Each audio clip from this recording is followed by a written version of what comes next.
আর ওই জল খেয়ে গ্রামবাসীরা সকলে অসুস্থ হয়ে পড়ে। তারপর রাজামশাই পুনরায় ওই বিজ্ঞানীকে ডেকে পাঠায়। বিজ্ঞানী, এ কি, এই কেমন ওষুধ, যে ওষুধ ওই পুকুরে দেওয়ার পরে ওই জল খেতে আমাদের প্রজারা সকলেই অসুস্থ হয়ে পড়েছে। বৈদ্যমশাইয়ের ওষুধেও কাজ করছে না। বিজ্ঞানী তখন বলে যে এইটা এক ধরনের প্রথম ধাপটা, যদি কেউ অতিক্রম করতে পারে তারপর ওর দীর্ঘায়ু হয়ে যাবে।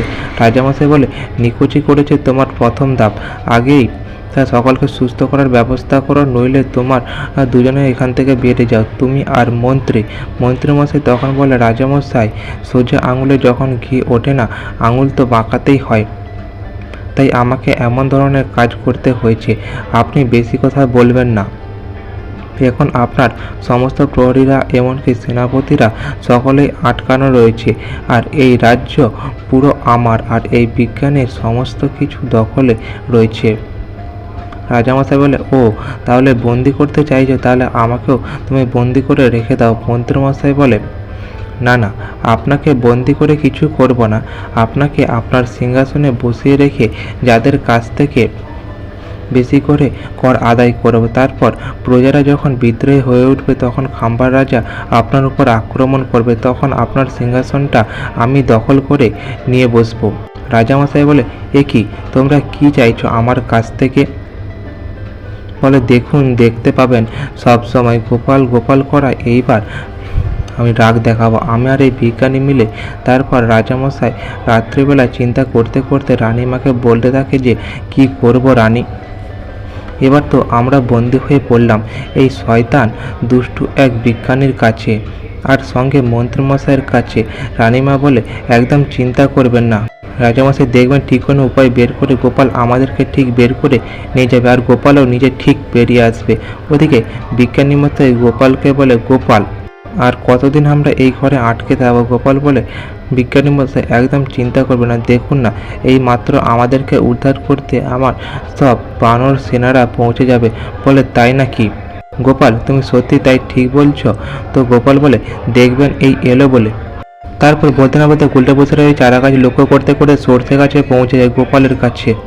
আমরা চলে যাই, তুমি কোনো চিন্তা করো না, তুমি সর্ষে দানাগুলো ফেলে দিয়ে গেছিলে, ওখান থেকে চারা গাছগুলো সব উঠে গেছে, আমরা ওই লক্ষ্য করতে করতে তোমার সন্ধান পেয়ে গেলাম। তারপর গোপাল বলে, বেশ বেশ, তোরা খুব ভালো কাজ করেছিস।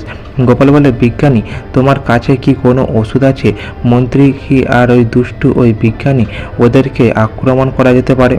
অমনি বিজ্ঞানী বলে, হ্যাঁ হ্যাঁ গোপাল, আমার কাছে এক ধরনের ওষুধ আছে, ওই ওষুধের ফোঁটা যদি গায়ে পড়ে তাহলে পুরো 100 বছর পেরিয়ে যাবে, বয়স থুরথুরে বুড়োর মতো হয়ে যাবে। গোপাল বলে, হ্যাঁ হ্যাঁ, ওই ওষুধকেই কাজে হবে। তারপর গুলটে পুটি ন্যাপড়াদেরকে বলে দে, এই তোরা চলে যায়, তোরা গিয়ে রাজামশাইকে লুকিয়ে খবরটা দে। ওরা লুকিয়ে রাজবাড়ির বাইরে থেকে রাজামশাইকে সবটাই জানায়। রাজামশাই বলে, গোপাল সত্যি সত্যি এসেছে আমাদের উদ্ধার করতে, বেশ বেশ। ওদিকে গোপাল আর বিজ্ঞানী মহাশয় রাজবাড়ির ঢোকার মুখে প্রহরীদের গায়ে ওই ওষুধ ছিটিয়ে দেয়। ওই প্রহরীরা সঙ্গে সঙ্গে বুড়ো থুত্তুরে হয়ে যায়। তারপর গিয়ে এক এক করে সমস্ত প্রহরীদেরকে গায়ে এরকম করে ওষুধ ছিটিয়ে দেয়। তারপর রাজামশাইয়ের কাছে যায়। রাজামশাই রানীমার কাছে গিয়ে গোপালকে বলে, চলুন চলুন রাজামশাই, রানীমা, এবার আমরা আক্রমণ করব মন্ত্রীকে আর ওই দুষ্ট বিজ্ঞানীকে। ওরা তো নিশ্চিন্তে মন্ত্রীর বাড়িতেই আছে।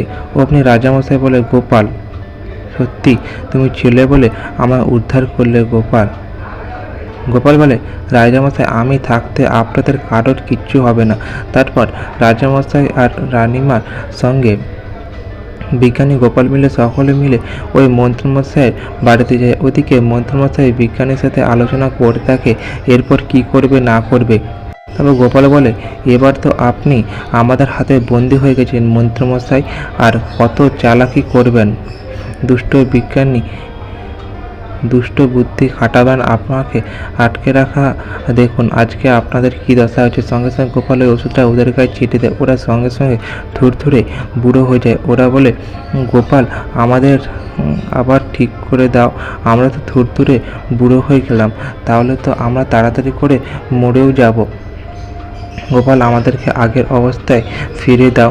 রাজামশাই বলে, বেটা, আমাকে বন্দি করার আমার রাজ্য দখল করা, তোমার দুটোকে আমি শুলেই চড়াবো। এই বলে রাজামশাই ওদের শাস্তি দেয়। আজ এই পর্যন্ত গল্পটি ভালো লাগলে অবশ্যই চ্যানেলটি সাবস্ক্রাইব করে দেবেন এরকম আরও কিছু গল্প পাওয়ার জন্য।